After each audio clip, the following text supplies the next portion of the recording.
At Team Toyota, they've been selling and servicing new and used Toyotas in your community for over 50 years. And you can reserve your next new Toyota with them today. You'll get a realistic timeline, and even in this crazy market, they won't charge you over MSRP. Or don't wait at all. With over 75 certified Toyotas, including a bunch of RAV4 and Highlanders, you can drive one home today. And you can always trust them to maintain your current vehicle. Their service and collision centers are high-tech, comfortable, and will save you time and money. Team Toyota can help you go anywhere you want, but they'll always be your hometown team. Just visit teamtoyota.net and choose from 3 locations in Langhorne, Glen Mills, or Princeton.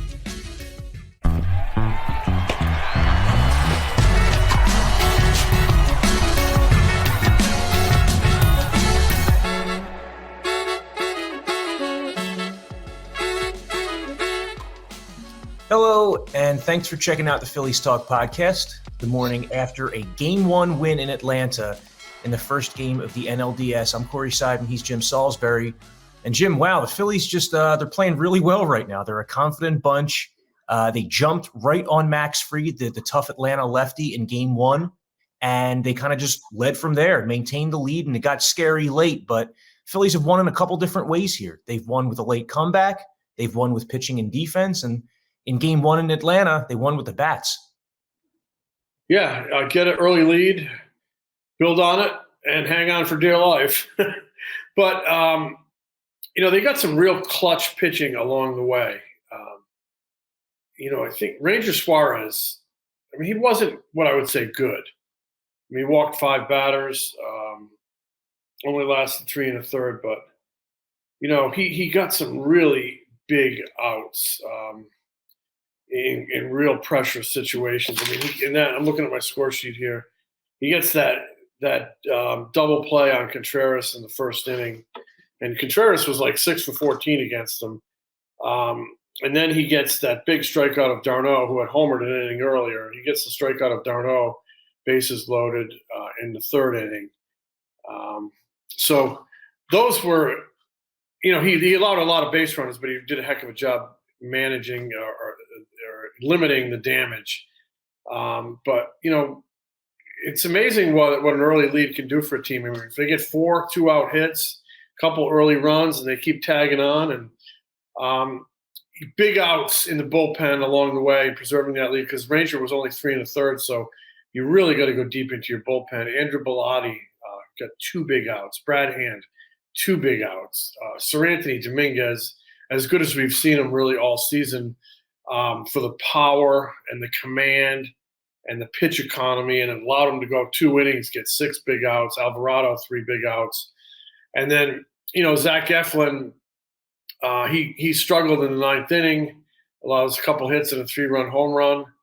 And with, big assist from Nick Castellanos, and then he ends the game on a ground ball. He got 2 big outs, made you nervous as hell, but, they closed it out. So my lasting image of the day is, the offense kind of stacked the pennies, Hey, when is a single not good enough? Got a bunch of them, put some runs home. They played some good defense, though Ranger was not, what I would say, outstanding. He got big clutch outs when he had to after he put runners on base, and the work of those handful of relievers I mentioned. And then, Nick Castellanos, 3 hits, 3 RBIs, all in the first 4 innings, a run scored, and then, what may have been a game-saving catch in right field. So it was kind of his signature game of his tenure with the Phillies. Everybody chipped in, everybody pitched in. They've won 3 in a row here in the postseason. And, boy, they are really, feeling good about themselves. One of the things about baseball is you can build this momentum and this esprit de corps, whatever you want to call it, chemistry, belief in yourself. And they've done that over these last in St. Louis and now in Atlanta. And we'll see if they can keep it going.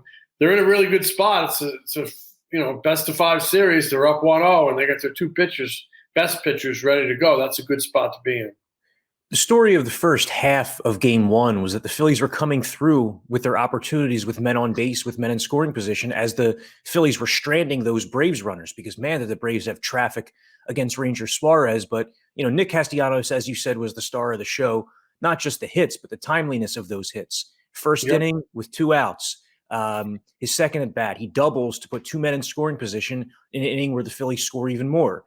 Then the 2-run single came with 2 outs. As you mentioned, the importance of the 9th inning catch. If that ball drops in, or if it gets past him and becomes extra bases, man, does everything get scary against Zach Eflin and the Phillies in that 9th inning. Potentially all the momentum of the series could switch. So This was the kind of game Phillies fans were waiting for from Nick Castellanos all season. I mean, I just think back to all those opportunities he had throughout the season where, he'd come up with like first and second, nobody out, or just clutch spots, and didn't make the sort of contact the Phillies would have expected from a guy that had so much success the prior 5 seasons. But man, that was a huge game from him. And you wonder if it's something that he can carry forward himself throughout the rest of the postseason. He's extremely important batting behind Bryce Harper. Well, he was extremely important from day one. That's why they gave him $100 million. With that contract and with a new team, sometimes guys just try to do too much. And his first 2 hits yesterday went to the right side. That was a good sign, because when he's at his best, he is a guy who hits the ball the other way with authority, gappers. And then he hits it hard, stays inside the ball, hits it hard the other way. So, 2 of his balls went that way. I think that was a good sign. Maybe something will click for him. And I mean, man, that would be like adding an extra big bat. Hoskins and Hoskins and Schwarber at the top have been slow coming out of the gate. But that's what a good team does. They pick each other up. Harper's starting to swing it pretty good. But that early 7-1 lead, it might have been 7-7 if Ranger doesn't get those big outs. I mean, he just, for as shaky as he was, allowing 3 hits and 5 walks, he got some huge, huge outs early in that game to keep that team in it. And that bullpen, Sir Anthony, but guys under the radar, like I said, Bellotti and Hand coming back from the IL and getting a couple big outs, and and then Brogdon and Eflin, sputter a little bit, but they had built a big enough lead where it all stood up. But I mean, you're right about that catch. And I think one thing we have to point out is, they didn't sign Castellanos to be their right fielder. He's out there. He was going to be a DH and play a little bit of outfield, but he's not a premium defender. It's not his strength, but it certainly was, with 1 out in the 9th inning on Tuesday, he turned it into 2 outs. And if that ball gets by him, even if that ball drops in, I mean, all of a sudden that dugout, that infield, and that pitcher's mound where Zach Eflin is, all of a sudden everybody is tight as a drum. And it just, it is tough to perform when you're tight. And this place got loud. It could have really it almost got away from him. It could have really gotten away from that catch, in addition to becoming the second out of the bottom of the 9th inning. It was a momentum shifter. It stopped Atlanta's momentum dead in its tracks. It was a backbreaker for Atlanta, because now, you have 1 out left and there's nobody on base. And the momentum swung back to the Phillies because they all felt good about what Castellanos did. So he really delivered at the plate and in the field. It was his signature moment as a Philly. And, hats off to him. I'm very happy for him. Another Philly who was, extremely important, was instrumental in the Game 1 win, Sir Anthony Dominguez. Two overpowering, brilliant innings against the Braves, really just going through the top of their order. For his first inning was Acuna, Swanson, Riley, 1, 2, 3, like it was nothing. This was a 2-inning appearance for Dominguez. He hadn't gone 2 innings since May 20th of 2019. So we're looking at, 3.5 years ago.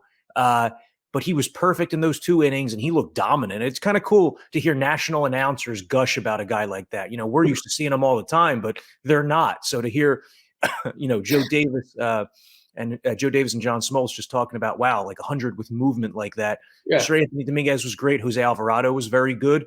Yeah. So, with David Robertson out, a couple of Phillies relievers really stepping up there late in the game. And the key to Sir Anthony, Sir Anthony was a huge key to that game because he got 6 outs for them. He ate up, 2 innings, and he went through the top 6 batters in that lineup, striking out 3 of them. And then he went through the top 2 hitters in the Cardinals lineup the other night, striking out Goldschmidt and Nolan Arenado. So those are big confidence boosters. I mean, he's got 5 strikeouts in his last 2 2/3 innings. I mean, he's got to be feeling on top of the world, and that confidence is so important for any player. So, the reason he was able to go 2 innings, he only threw 10 pitches in the first inning. I think he only threw 18 total. I mean, it's the playoffs. They say he's healthy. He's riding a good wave. He's got some confidence. I sure hope he's able to go back-to-back days and be available on Wednesday in Game 2. That would be a big thing for the Phillies, especially with an off day coming up. Because you need to ride your horses here. They've taken good care of him all year. He had that DL stint late or IL stint late. We've got to rest there, but hopefully he's ready to go tonight if they need him late in the game. I'm not sure where things are going to lie with Eflin. And, maybe tonight's the night you go to Surf for the close, or maybe Wheeler takes you, pretty deep and you can go right to him. So we'll see. But it's important that he's available. Alvarado did a good job. I think he only threw 11 pitches. He should be available. This is why, they have those, guidelines about not using guys 3 days in a row during the season, not wearing guys out, because this is the time of the year. October is when you got to ride your horses. So I think it was really big. Both of those guys kept their pitch count in order because I would think they could be available in Game 2. Game 2 is Zach Wheeler versus Kyle Wright. Looks like there's a little rain in the forecast as Jim and I sit down to do this in the morning. So hopefully, this game gets on without a hitch. But Zach Wheeler, in his 10 starts against the Braves as a Philly, has averaged like 6 2/3 innings. He's taken them very deep into games, pitched extremely well. A 2.04 ERA, a .93 WHIP. And Zach Wheeler and Aaron Nola are both on a roll. They both have consecutive scoreless inning streaks of exactly 14 1/3 innings that they carry into games 2 and 3. So, the Phillies take Game 1. No more home field advantage in this series for the Braves. It's 2 more games in Atlanta at most, 2 more games in Philly at most. And the Phillies have their 2 aces, going in the next 2. So while they were underdogs heading in, right now feels like a 50-50 proposition. And, the Braves, for as dominant as they've been, I tweeted this out after Game 1, you go back to the end of the 2018 season when the Braves began their run of 5 straight NL East crowns. The Phillies and Braves are 35-35 against each other over those 70 games. So it's not like the Phils have been manhandled. I mean, there have been certain games where they've gone down to Atlanta and the Braves have pounded them, but they're confident against this team, and they have less to lose than the Braves. They didn't win 101 games. They're not defending a title. They weren't expected to make a deep run here, and kind of see that playing out on the field. No question. I think the Phillies are very loose. I mean, they're on the road. They're underdogs in these series, and they're just playing, like you said, very loose and playing very well. Zach Wheeler's pitching in his hometown. I've asked him about that before. He's dismissed it as no big deal. I don't believe him. I think it is a big deal. You get family and friends at the game, and I think he enjoys pitching well against the team he grew up rooting for. And I think he enjoys pitching for the Phillies. He came here as a free agent. I think he's loving life as a Philly. He's gotten better as a Philly. He talked about, when he came here, he was kind of eager to see what the Phillies analytics program could do for him and making him a better pitcher. And it has. He's really bonded with the pitching coaches, Caleb Cotham, Brian Kaplan, and some of their game planning people. He's really bonded with JT Realmuto and loves pitching to JT Realmuto. So it's come to the point where every time he takes the mound, I expect a good one.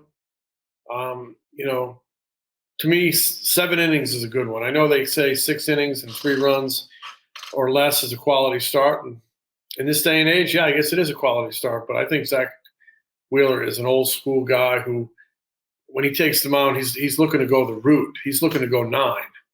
It doesn't happen often in today's game, but I would think if you can get 7 from Zach Wheeler tonight, And you're looking at you're looking at Sir Anthony Dominguez and Jose Alvarado. You might be in a pretty good spot, but they're going to have to hit. They're going to have to hit. Um, Kyle Wright, he's pretty tough. He won 21 games. I think he hit the Phillies for like 5 innings up in Philly in September. I mean, he's good, but again, early runs and good defense can mean so much in any game, especially in the postseason. So, got to go out and get some early runs here. Phillies have been playing some good defense so far in the playoffs, knock on wood. We went into this season thinking it was going to be one of the, bottom third defensive teams in baseball. Phillies committed the third fewest errors in the majors this season. That's not the only indicator of whether a team is a good or bad defensive team, but they certainly were good enough to get to this point, and they've played clean baseball so far in these 3 games. They have. I mean, defense has hurt them big time at times throughout the season. The first 2 months, it hurt them. It went a long way to costing Joe Girardi his job. That one road trip where they went 2-5, and one of the losses was in Atlanta, lost a couple in New York. I mean, the defense was absolutely horrendous during that entire trip. And then if you remember earlier in this trip in Chicago and at the end of the last homestand, it wasn't good even going into Washington that first game. So they go into these defensive slumps. But I agree with you, it's been much improved over the course of the year, but there's been a couple pockets where it's been bad. They need to avoid those pockets, and they have here recently. And I wonder if because of the intensity of these games, the focus is heightened. Hey, whatever it takes, keep playing good defense. Alec Boehm had a terrific defensive series in St. Louis, ranging toward the line to catch a couple of line drives, starting a couple of key double plays. Just keep it going. Got to play good defense. And then on top of it all, I mean, when they put out the season highlight video at some point, Castellanos' catch will be prominently featured. Great defensive play. It just right there capsulizes how important defense is, because that was a game swinger, a momentum swinger, a game saver. So they need to play good defense behind Zach Wheeler, because he's a guy who likes to keep the ball on the ground, throw a sinker. And if they do and get some early runs, I think they have a chance to go from being in a good spot to an even better spot. But we'll see. In talking about early runs, I think I know the answer to this, but I get asked a dozen times a day, I'm sure you do even more, about the top of the lineup. It's been a constant theme throughout the season. Kyle Schwarber has gone 16 straight plate appearances without reaching base. He did have 2 sac flies against the Cardinals, but 16 straight without reaching base. Rhys Hoskins is 2 for his last 33, dating back to the end of the regular season. The Phillies did score 7 runs, obviously, in Game 1. You don't foresee any sort of change coming to the lineup, do you? I don't, and I've talked to Rob Thompson about that, and I talked to him about that in Chicago. And a few things at play. One, Schwarber likes hitting leadoff. He feels most comfortable there, and it's managers. You want to get your guys in places where they feel comfortable to do damage. Okay, devil's advocate, he's not doing damage, but you keep him in a spot that he feels comfortable, something might click and you might benefit as a team. So Schwarber likes it there. Their entire rebirth in June came with him in the leadoff hole. They played good with him in the leadoff hole. He kind of wants to, you dance with the girl you brung, that old saying. So he wants to do that. And on top of it all, if you start changing now, it looks like panic. And that goes like right through a clubhouse, like wildfire. The skipper's panicking. And that's one of Rob Thompson's strengths. He is not a panicker. He doesn't panic. And there's no room for that in baseball. So for those reasons, I think he's sticking with Schwarber and Hoskins at the top.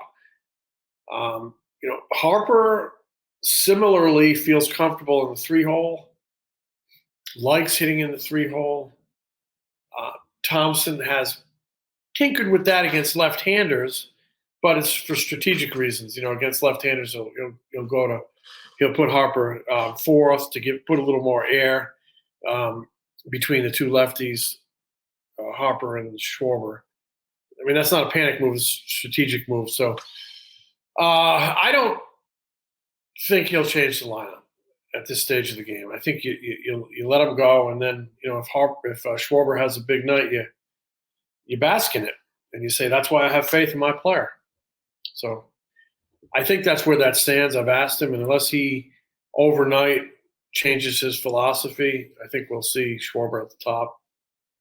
Hoskins with the right-hander, I guess you could go Harper 3. We'll see. All right. Well, Zach Wheeler versus Kyle Wright in Game 2. That is this afternoon at 4:37 p.m. Thursday is an off day in this series, and then the Phillies are home Friday for their first home playoff game since 2011. That game is a 4:37 start. Saturday would be 2:07 if it's played. Sunday would be another 4:37 game. So the Phils look to take a commanding 2-0 series lead on the Braves down in Atlanta. Thanks a lot for listening to this Phillies Talk podcast. We'll be back soon.